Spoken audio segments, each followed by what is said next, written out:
Join us on the 8th Pan-African Pyramid Global Awards 2025 and 11th Anniversary Bonfire Dinner, recognizing and awarding Pan-Africans who selflessly fought and defended the rights and freedoms of the black race globally. On 30th August 2025 at Fair Hotel from 2 p.m.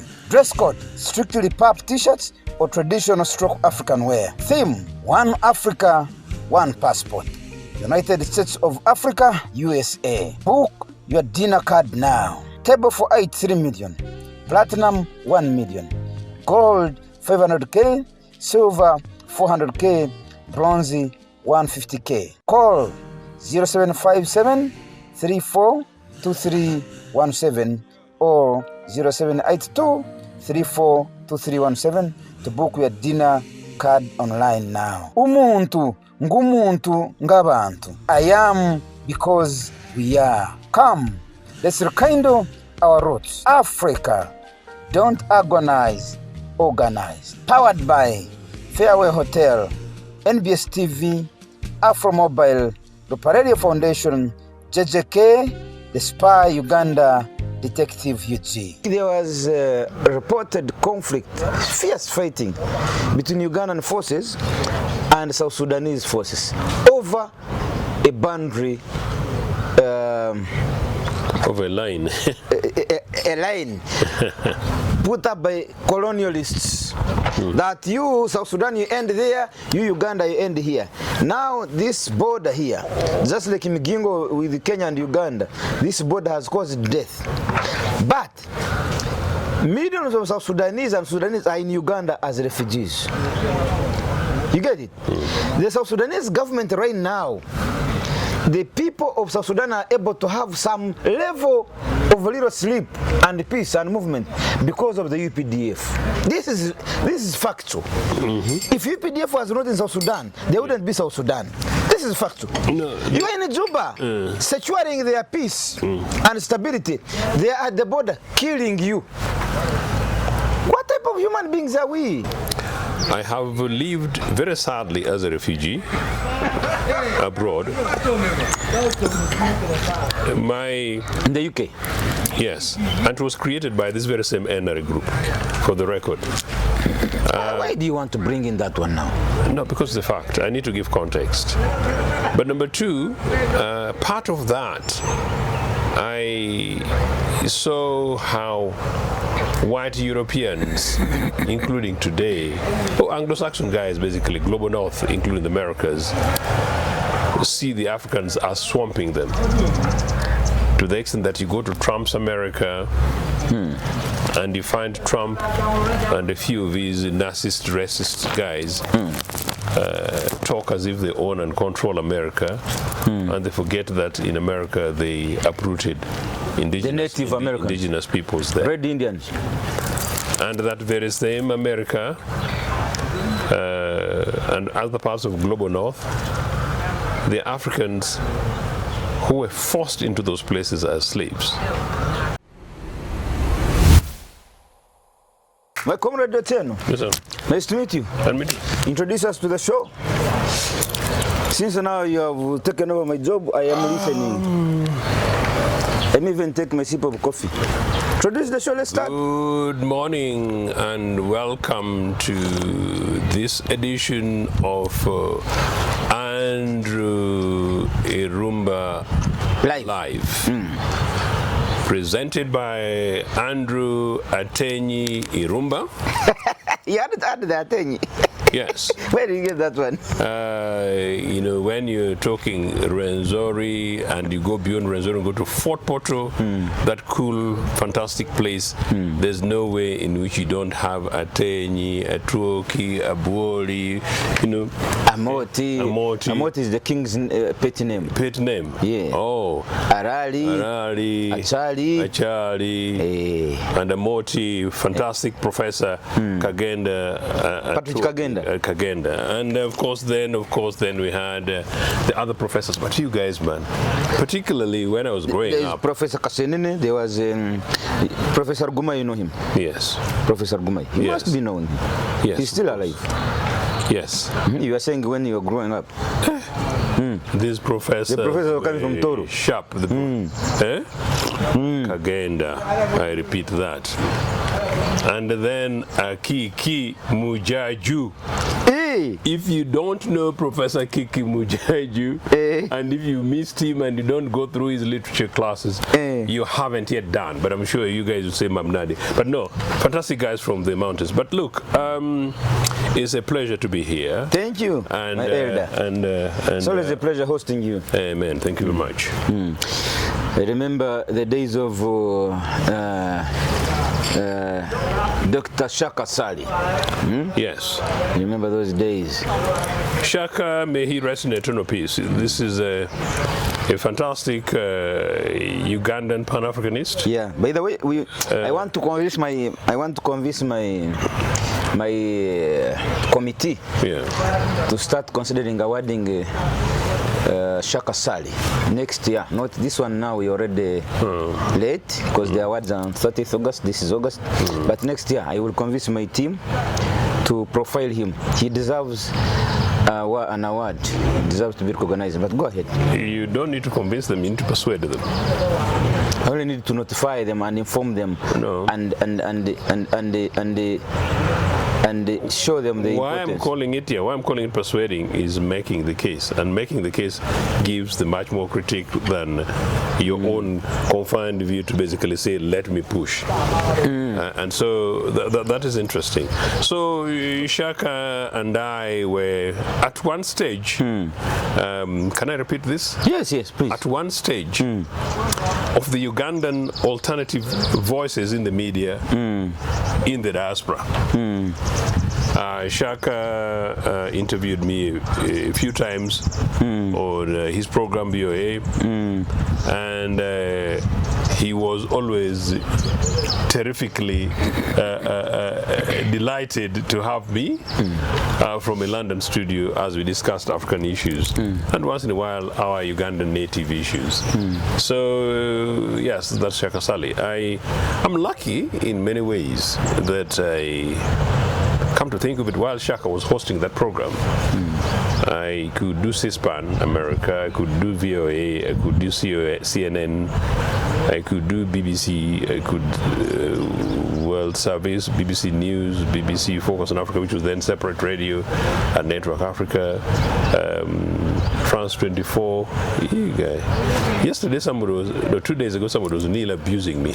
Why? That you're not the Ochieno that I saw 20 years ago. Of course, now is the guy saying I'm old, but you have been places, that is true. But Ochieno, you're not old, you don't look your age. No, but you better respond to that guy. But we've been around places.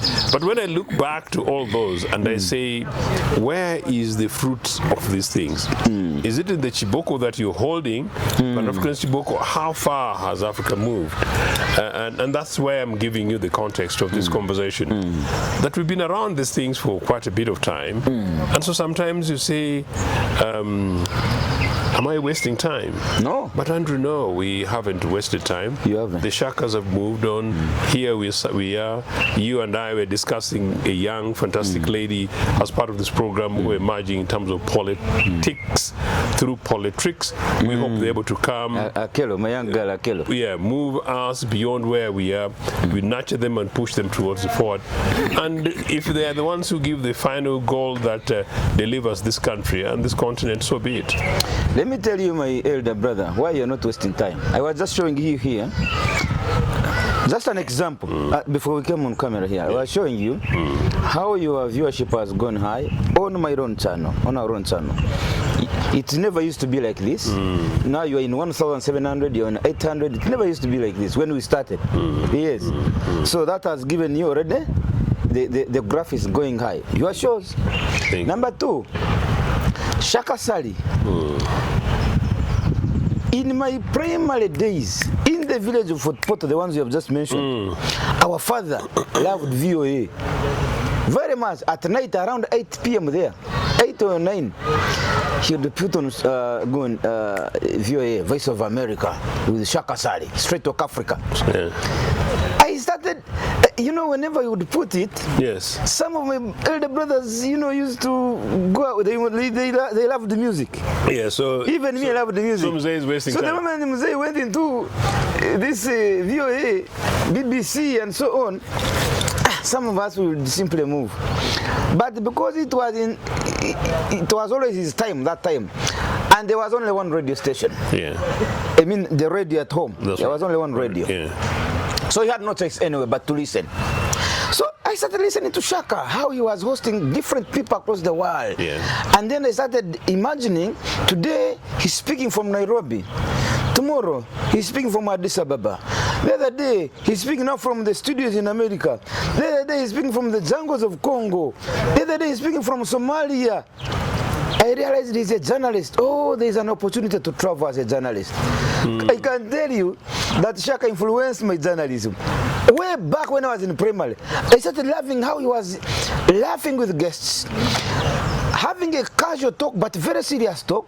Yeah. You know, like he's talking to you. He doesn't want you to be on tension. He's just simple, but the questions he's talking to you and he's asking are serious matters. You know, you have killed people in Nigeria, a rebel group has emerged up in Nigeria. He's talking to you like it's a conversation. But in that conversation, he's asking critical questions and you're giving critical answers. And then tomorrow, before you know it, the local radio stations in Toro, blah, blah, they have picked it up. Shaka Sali influenced my interest into journalism.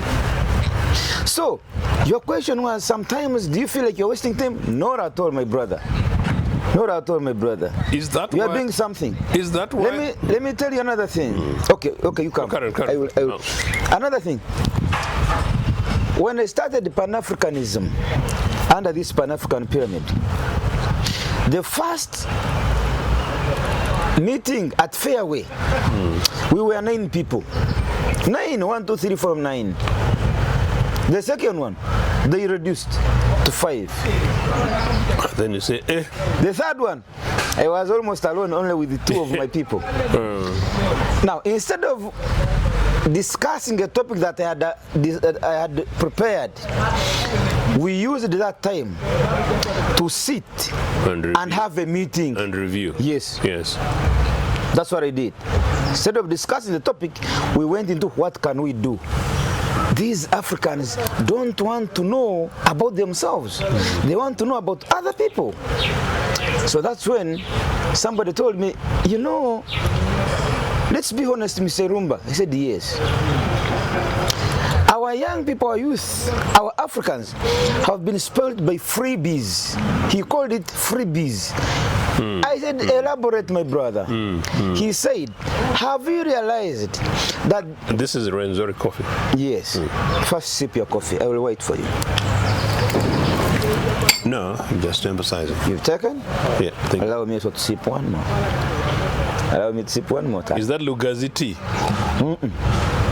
Renzori tea. Renzori tea. This guy told me, and he's a university student, he's called the Wembabas. I have seen him standing for youth MP. No, not NRM Central, something representing the youth in Central, yes. Yeah. Wembabas, that boy is a very good boy.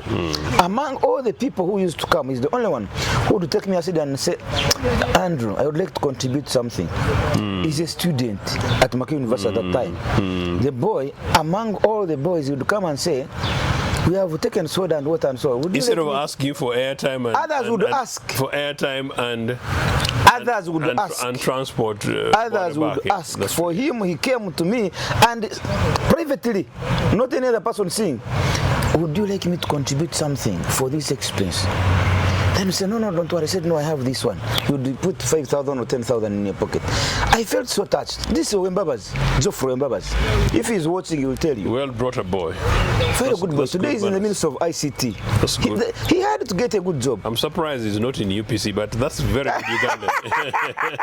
He's in NRM. No, but to emphasize, that tells you that, one, this country is possible. Yes. And two, that beyond tricks. There is politics, which is about values, Yes. foundations and roots and communities and families, and how people are brought up.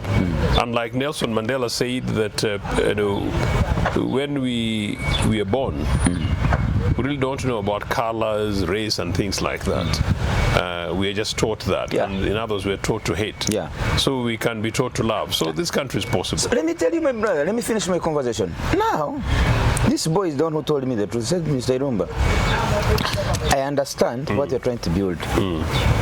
But there's a problem with our youth. If you realize, there have been some silent workshops organized under different themes, but it is all LGBTQ.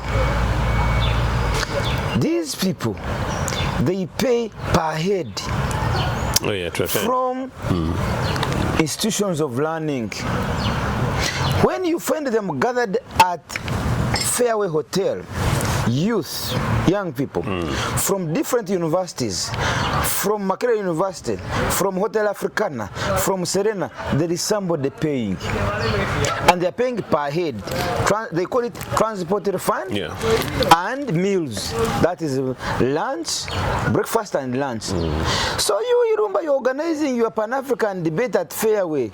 Somebody has to bring themselves, somebody has to buy themselves a drink. It is going to be difficult. I know that's what it should be.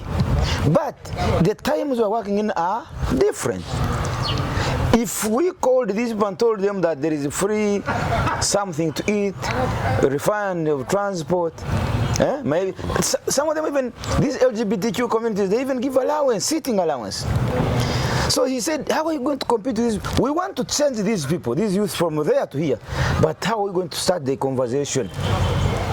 You get the point? It was deep. Comrade Ochieno. What did I have to do? I started to look for transport. You send a taxi to pick students. When they come at Fair, you have to buy them something to eat. I went to Splash, Britannia. I took to my friend Britannia. He gave me Splash. He gave me biscuits. You get it? Then, and indeed, when we started the first one, they found those things. The second week it was full. The third week it was full. You know, when you first hosted me there a few years ago, yes. I remember the biscuits. So I'm a beneficiary. So, if you have nothing, you cannot call this person, say, come here and we discuss nothing. This is true in today's African youth. Let me tell you, my brother, I used to walk from Namamve and Kamoja, where I was staying at that time. If I was working at Namamve at that time, I would walk on a Friday. Come to Pan-African movement. Listen to a lecture by either Professor Kajabago Karusoke or Captain Mike Mukula, or Professor or General Eri Tumuine. They are very men. They were Patrick and so on. Every Friday, I woke up to Kamocha. You know, Pan-African movement, and then later on Siscalop. I walk on Friday, and I'm not going to ask anybody transport. Today somebody tells you to move from Makerere University to cross to Fairway Hotel.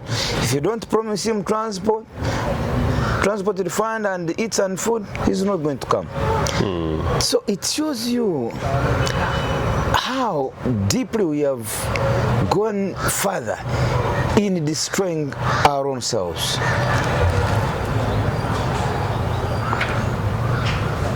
So here we need to find. Anyway, we need to find a way out. Yes. Let's leave that. Comrade Ochieno, last week there was a reported conflict, fierce fighting between Ugandan forces and South Sudanese forces over a boundary. Over a line.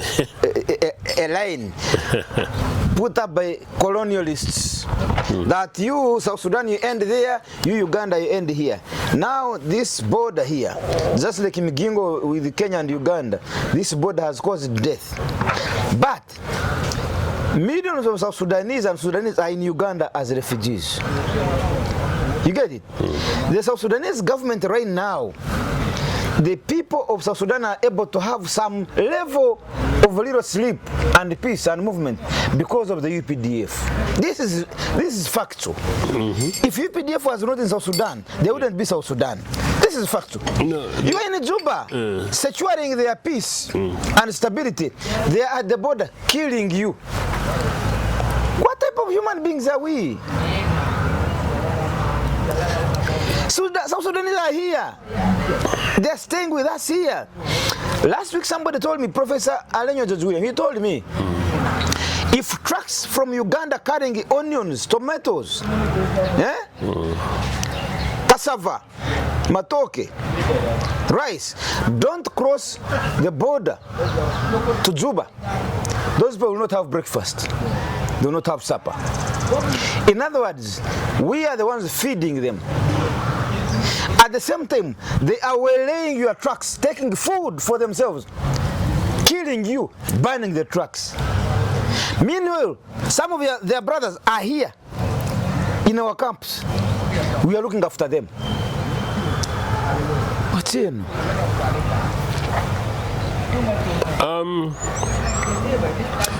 I think there is an element of that where I am going to deliberately Disagree. challenge you, yes, from an Africanist perspective. It's okay. Go on.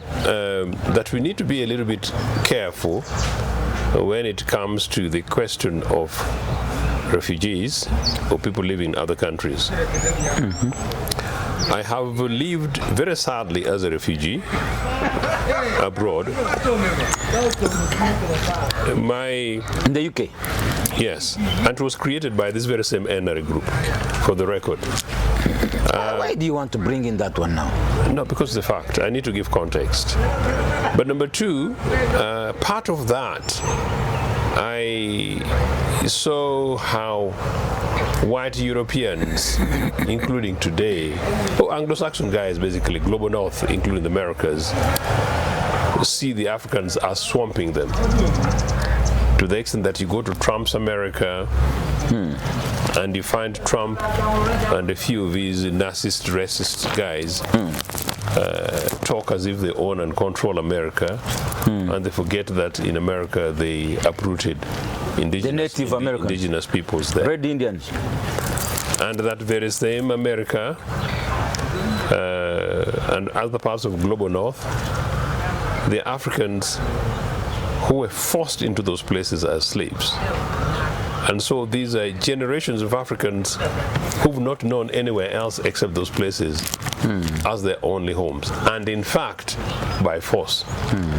Meaning that some of those people are older in those places than President Trump. Than President Trump, or who is trying to evict them. Yeah, older than the name of some of the border villages between Uganda and Sudan. Meaning that even before 1884, during the Berlin Conference, when Africa was divided like sweets. The scramble for Africa. Yes. Much earlier, these Africa had been there. And these people had Africa had been there. Yes.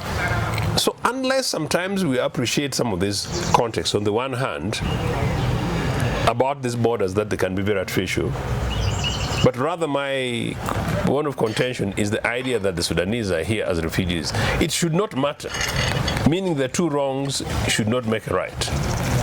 I like something that I saw Barack Obama, coincidentally it came into one of my feeds. I think it was an X feed. Just last night. I rarely go through this because I rarely have the time. But some Americans were showing how presidents respond. And Obama, of course, was tick, in a very fantastic way compared to Trump and others. So some guys were heckling Obama. So he stopped and told them, look, you guys, if I could change, if I could do what you guys want, if it was easier, trust me, I would. But we are a country of laws and regulations.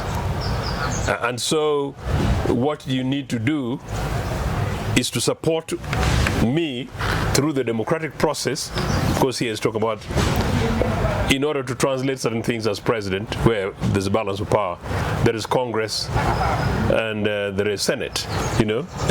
So how do you balance this? So you tell me to do these things, it will be blocked by Congress. So in other words, we're saying the democratic process. But number two, a conversation we shall have about Uganda and Uganda Post-Congress and others is this thing about constitutionalism. If the rule book says this is how we do it, if the rule book says you must not exceed that, you must obey, you must respect it, regardless of your own personal opinion or self-interest. Cushions. Now, then come to the question of Uganda-South Sudanese border. Regardless of whether or not South Sudanese are here, we should treat South Sudan as a sovereign nation. That's a given, comrade. No, I'm making a point here. And regardless of whatever's happening in between the two relationships, South Sudan should respect Uganda's territorial integrity. And so you're absolutely right that the guys who attack Ugandan trucks must be treated as criminals. Problem, though, is that whereas you might be wanting to hail the Ugandan regime for sustaining, quote, peace in South Sudan, actually the Ugandan regime is not sustaining peace in South Sudan. The Ugandan regime is sustaining impunity and one-sided element of South Sudan, where Salva Kiir has completely mismanaged South Sudan. Salva Kiir has broken the republic. Salva Kiir has treated the opposition leader, including today, Dr. Riek Machar, as a mini prisoner in his own home.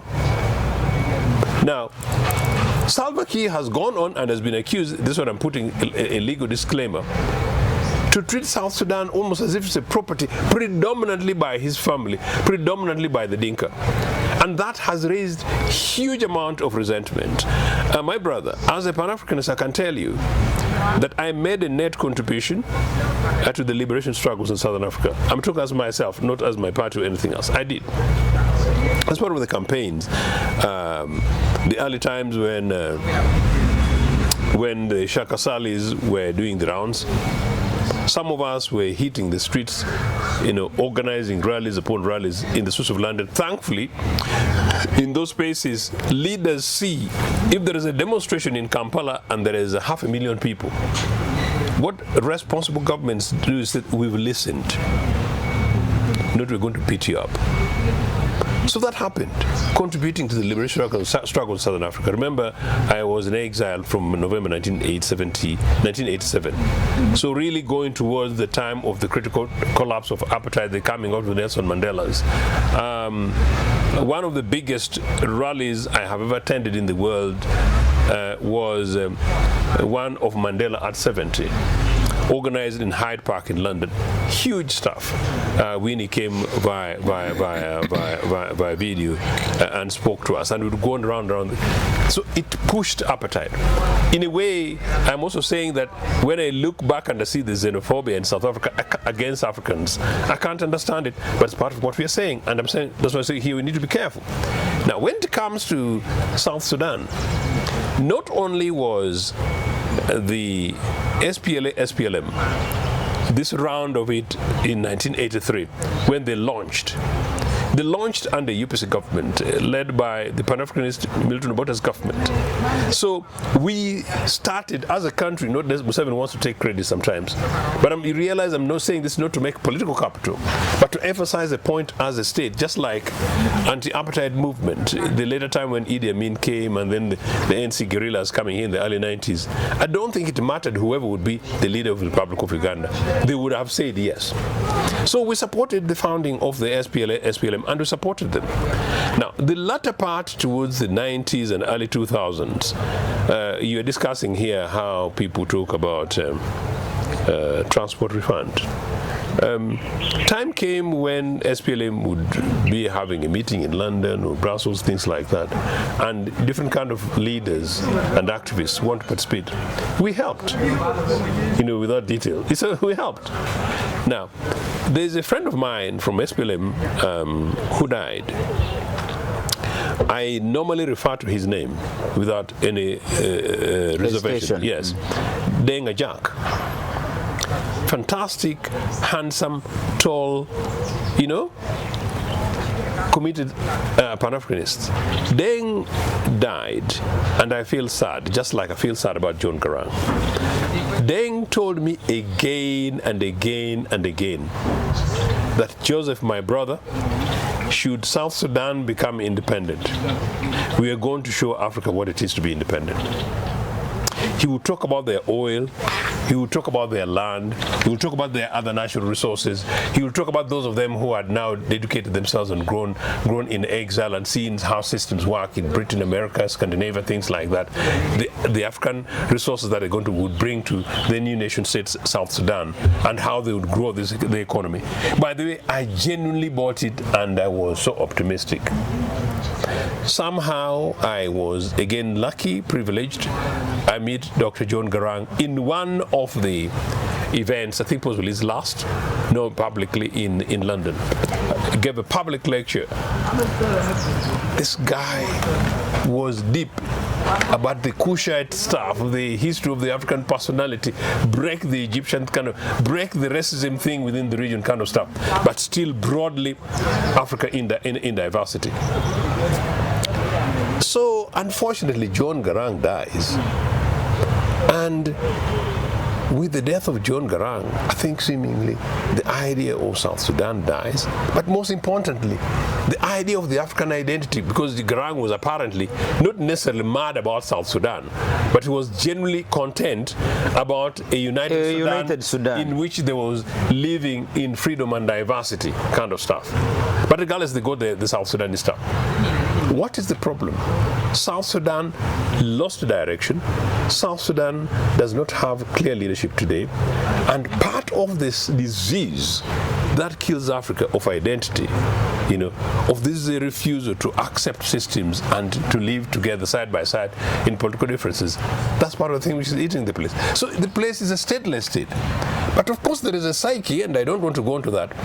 This politics of violence, politics where everybody thinks the gun is a walking stick. This business where somebody will harm you and do anything to the other person as if there's a human dog. That sort of happens in that part of community of Africans more than many other places.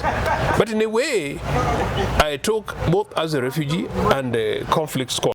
I've got a South Sudanese friend whom I will have to hope that he watches and shares this.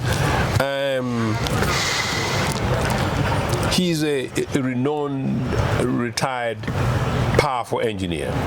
Served part of education here in Uganda, served in Southern Africa, served in UK as consultant. Huge guy, but now sort of like a mini wasted resource. Seated in London, in part because he can't stand. He's seated in London? Yes. He can't stand whatever's happening there because I think his life would be at risk, to say the least. You see what I'm saying? And yet these are the key national liberators of South Sudan. Can you connect me? We speak to him. We'll talk. Sometime. But if you hear the conversation from this guy, you'll get the diversity issues. Let me just help on this. Without prejudice to identity, in Uganda, you'll be told that particular communities like to dig. They can work hard. They can do physical work. In certain communities, there are people who are generally quite lazy. In certain communities, without prejudice, there are people who will not till the land. They'll just flock their cattle. You know, and you'll be very lucky to see them in a national, football team. No, I'm talking diversity. Some of these are prejudices, but some of these are contextually right. So apparently happens in South Sudan. I had a friend 15 years ago who was working for a UN agency based in South Sudan, a lady friend. And she told me that Joseph is extraordinary. Going into the field and you see how women are used and abused. You see a woman abused within a domestic environment, and instead of being supported by the wider families or local communities, you're told you're being silly for possibly not respecting your man, beat her more, kind of stuff. Some of these are cultural things that needs to be fought. Now you realize that if I put all those together, and then I bring why I brought my elder friend, that the communities with huge chunk of land, but people wake up to, you know, that culture needs a bang off the table. A national culture. Ooh, guys, we are a new nation. It's a new situation. Let's go out and work. Let's go out and work. I'll tell you something. I was promising not to talk too much UPC Ubote this side of the event, of the recording. In the 60s, as a deliberate independent Uganda, Ofonopondo's dad, Ofonopondel, apparently was one of those powerful Saza chiefs. What government then did was, every family must have a pit latrine. And if you don't, you're penalized and you may be taken to jail. Local chiefs went around, and by the way, is your garden of cassava or millet or maize, or matoke. And if you're known within the, and we know these guys, I talk to some of these young guys in my family who in the neighborhood, my place. How can you young guys, by the young Ugandan guys, forget about what Andrew was saying, Michael, I'm now being more serious. You're an average boy who's dropped off of P7 for whatever reason. Dropped off P7. You're 19, 20, physically fitter than Ochieno. You may even be an orphan. But your parents left, for argument's sake, 10 acres of fertile land. You wake up in the morning, and at 7:30, 8 o'clock, you're busy smoking the sun with the crooked slippers. And by 9 o'clock, you're trying to begin to look for what to eat, including crooked chapati, which costs 1,000 Uganda shillings. And you're going to walk zig, zig, zig, zig. Andrew, I think the conversation is going different. I think we need to conclude this bit of it because it's important. Zig, zig, zig, zig, zig, zig. Zigzag. And then, yes, and then you begin to feel hungry and you want lunch. Huh? Then in the evening you want supper. And then supper. in the evening you expect something to eat for supper. But by then there's something cheeky with them. Cheek, you guys, man. Cheek, and you know yourselves. At 5 o'clock, they want to walk like bosses to go down the trading center to drink bujera or ajono or lira lira. Where do you get that money from? In a very silly way, and I'm saying this deliberately, in a very silly way, you went to bed last night at 9:10, yeah? After watching Arsenal, Nigeria, so Arsenal, down the corner in somebody's TV. This is my team, this is my then club. You come back, and then you come back, and then you snore. From 9 to 6, 7 o'clock, 6, that's a long sleep. Ochieno, I miss. For me, every time I sleep at 10 o'clock, and I catch sleep by 10:30, and I wake up at 6, I'm always usually very handsome, very clever, and very motivated. So that's reasonable sleep. So if you had a full night's sleep, and you've woken up in the morning, but into that crooked slippers, and you've done nothing. Forget about the indirect government or anybody else. What is that? So you see this culture. So as I said, a sensible government. So do you know why they get the money, breakfast, lunch, and supper? By waylaying you, hit you with the. Nowadays they move with the pavers. They move with the pavers in their jackets. They meet you at night. They hit you in the back, drop whatever you have. If you have a phone, if you have money, they steal you. When they succeed, it becomes a job. Tomorrow, they recruit more boys, and life continues. Thank you, Andrew. So really, if then that is the case, you see, you've answered part of my question. You can see then guys go into criminality, and some of them begin to blame God. Some of them begin to blame their aunties and uncles who are being cast. Okay? And it becomes a vicious cycle. Now, that is where the role of government comes in. Government is a big national parent. What is happening at the top? Chief Executive, State House, President. What example are you giving? What leadership are you providing, you, he or she, whoever the national leader of that country is? What does systems do? I told about what local government and a particular government would do, creating this kind of spaces. So meaning, and the time I grew up, and I thought I was old, and then you told me that I'm still relatively young, which is not so old long ago. I did not know waking up in Nagongera and you find a 20-year-old smoking in the sun under a veranda, grass-thatched veranda. No. No. A 20-year-old either has gone to school, doing a project, But if they are in the gardens with their parents, with their families, or they're doing their cotton in the morning. Now, when that dies, society dies. Part of what I'm talking about at the moment, including in Agongera, remember we're talking South Sudan, is I get irritated, and my family know, that in Agongera, why should you buy tomatoes? You know? Why should you buy ball or spinach or dodo in Agongera? Why? Because I never saw it, including katunguru, onions. What you bought? In Agongera, you call it katunguru also? We've been colonized by you, Bantu, but we shall fight back. How do you call katunguru? I don't even know in my own language, but we shall fight back, and overthrow you by choosing. But then I'm joking. But you know what I'm saying? You know what I'm saying? But I'm also saying for the purposes of your wider audience who are non-Luo,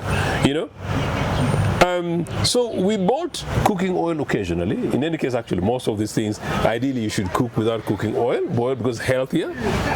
And you bought salt and sugar. That's all you did. And occasionally bread.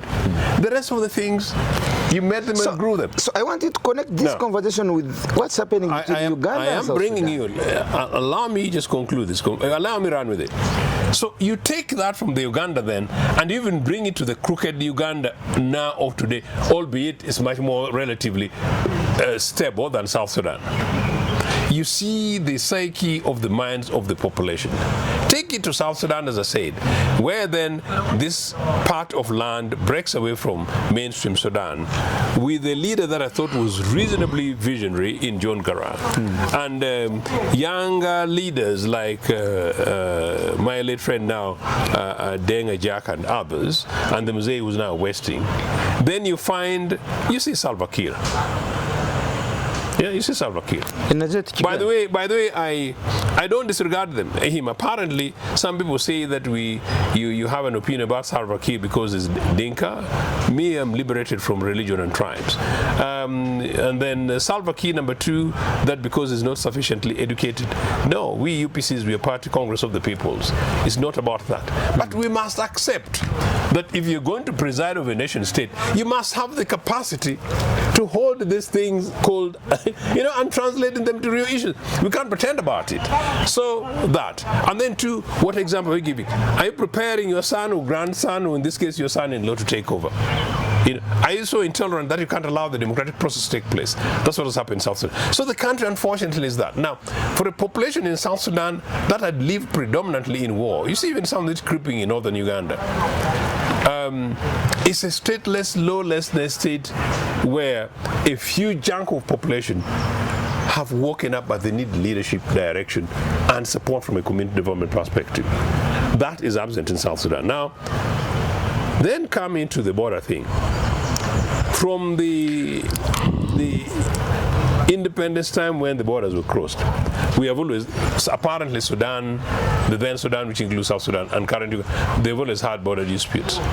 Except that the two Obote administrations, always, you can imagine the experts in foreign relations and regional relations, Obote would never take a confrontational approach. So this were well managed. Now, Dr. Moses Apilga was talking to Marsh earlier from West Nile, and the former minister told me he was a party to one of those things in the clashes. And as they were preparing to do these things, there was a 1985 coup. And they reached a finality. So this thing dies, the coup takes place, then the Museveni's come. Now, three major clashes have taken place, and Mr. Museveni, as the permanent leader for the last 40 years, has had at least three major meetings to resolve this thing. I think if you look on Google, they'll tell you that well. This one particularly about the border dispute in a place called Poge, in South Sudan, has not been resolved. Now, more recently, unfortunately, when these things happen, the local population suffer. And in fact, one of those border points is just a road crossing like that. And then you see a crooked stick, the border. But there it means you basically divided two families. You've divided maybe one village. you've divided cultures, you've divided relatives, and then we are here, and the other side of the road is South Sudan. Why don't I engage? The other side of the road is Uganda. Why don't I engage? And the other people go to bread, me here, I've got dodo. Why don't we engage? Ideally, you would expect these things to be resolved, particularly now that South Sudan is also a member of this African community. I'm telling you that this continent is badly in need of leadership. You Pan-Africanists, and I'm one of them, if you Pan-Africanists, I don't know what you're doing, you know, and you say you're busy all the time, you tell us you're too busy even to say hello to us sometimes. Why aren't you generating continental leaders who will bang the table, say no as a people? No, you're also attacking your own, but you know what I'm trying to say, you know? And then as a region, what is it that South Sudan and Ugandan leaders cannot sit and be able to create an enabling environment to persuade our leaders and all this? Mr. Ochieno, I have given you time, I've listened to you for 15 minutes, I have not interjected anyhow. I want you to tell me, you be sincere and be open. A South Sudanese now right now watching you at the border. A Ugandan watching you right now at the border. I want to tell him, point out who is the problem of this conflict board at the border and what should be done. Both communities. Both communities are not. Who is the problem first? Okay. Both communities are victims. No, I'm not looking for a victim. No, I'm giving you the answer. I'm looking for the problem. Who is the problem? You're a very precise teacher of a particular way. You don't want me to you are showing you victims. Me, who is the cause of this conflict? What's the problem? And therefore, what do we do? The number one cause of the problem was the Berlin Conference. The European imperialists who divided us like sweets. Are we going to be using that as an excuse to... But allow me to make the point. They have not told you to fight. No, allow me to make this point. So that's, you asked me, that's the number one problem. And if you want to give me a half a point for that, that's it's a matter for you. I give you half a mark. Half a mark. So the number one cause was the guys who divided the Berlin Conference. The Berlin Conference. Scramble for Africa. Okay, fine. Now, which year was that? 19 what? 1884. 1884. Yeah. Given. Number two. Half a mark. Number two, I'll also now claim 1 mark from you for interrupting me too much. Number two has been really leadership in the region. The political leadership in Sudan and political leadership in Uganda. There is no reason why, since independence, the leaders from then Khartoum and Kampala would not have resolved this thing. And then more recently, the leadership from Juba and Kampala. Now, particularly the more recent one, as you said, South Sudan is like a baby nation to Uganda. Right now, the South Sudanese regime is being sustained in power by the Kampala regime. And if that is happening, there is no reason why maybe Uganda wouldn't even cajole a little bit of Sudan. But it would be unfair to the citizens of Sudan. But really the point is there's no reason why Mr. Museveni doesn't say that, look, our people have died, and we say, we are Pan-Africanists. Let's resolve this thing once and once. So it's basically leadership is the problem, and the political leadership. Once in a while, you can say petty thieves who want to do border crossing thing. But like I was trying to tell you much earlier, some of the things that send people into petty criminality is economical. Sometimes part of it is lack of education, meaning not academic education, but education in terms of information that we are providing. So sometimes happens like that, and people then go ahead and do the things. So, okay, we are ending this with solution. What do we do, Comrade Atieno? If you are the one, what do we do? Because we don't want to see two brothers from South Sudan and Uganda fighting at the border, yet we are in Juba on their permission, helping them sustain their country. No, but you're presenting it as if the problem is South Sudan only. I have said what is the problem. Yes, but I already told you that. You have said the problem is between two leaderships, Kampala regime, and so now I'm asking what's the solution? That's right. The ordinary peoples of South Sudan and Uganda at the border town, who are basically one peoples, across the borders, should be engaged in a much more constructive way so that they know and they tolerate one another. Unfortunately, they normally send crooked RDCs, border post security guys. In this case, the exchange of fire, it was alleged that South Sudanese forces, some South Sudanese soldiers crossed into Uganda and they refused to leave. Now, it could be they've come for girlfriends, because this is true, this is the thing that happened. They've come for girlfriends. Could be true they've come to try and smuggle. But it could also be true that if we are East African communities, why wouldn't they necessarily be this way unless they're showing, they're posturing in a threatening way? And then I'm told they were asked to leave and they didn't. Hence, the involvement of Ugandan authorities with heavy artillery. Was heavy artillery necessary? No. The way it has been presented is that Uganda used excessive force, but if it is also true that South Sudanese forces were the ones initially this end, on this occasion, if true, because both sides dispute exactly whatever happened, then you see that Uganda had a right to push these guys outside.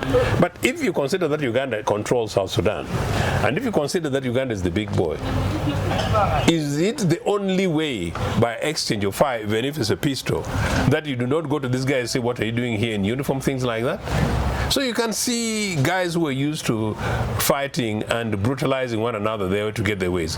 People don't know how to have the kind of conversation that me and you are having.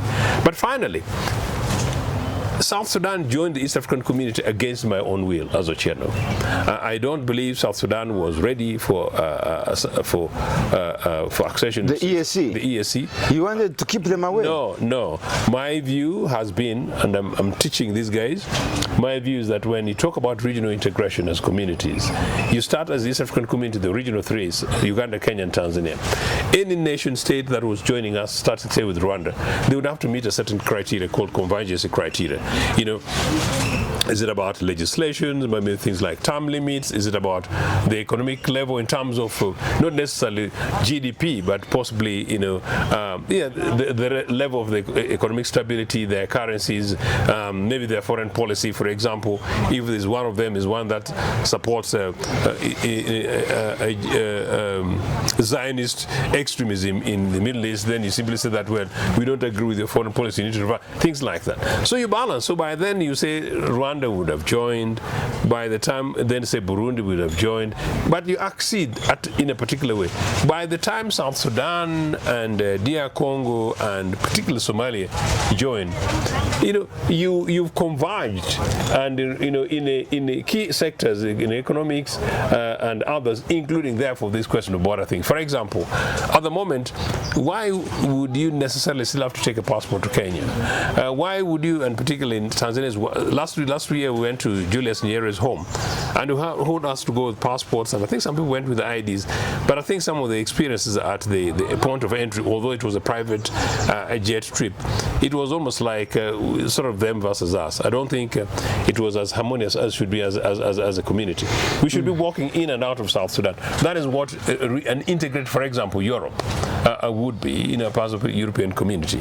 And so something like that, but that is now absent. Where is it from? It's from leaders. But part of the problem is that these conversations are not held in classrooms. These conversations are not held in bars. I actually don't even know how many average young Ugandans you meet in the streets there to know that South Sudan is part of the South African community and what, that involvement and membership involves. Well, on that point, Comrade Ochieno, I would like to thank you so much for accepting my invitation to be part of this debate. Andrew Irumba Live Show, and my name is Andrew Irumba Katusabe. We shall see you next time, and we say Africa don't agonize, but organize. Yes, Africa don't agonize, but organize. Yeah. Join us on the 8th Pan-African Pyramid Global Awards 2025 and 11th Anniversary Bonfire Dinner, recognizing and awarding Pan-Africans who selflessly fought and defended the rights and freedoms of the black race globally. On 30th August 2025 at Fair Hotel from 2 p.m. Dress code, strictly pub t-shirts or traditional stroke African wear. Theme, One Africa, One Passport.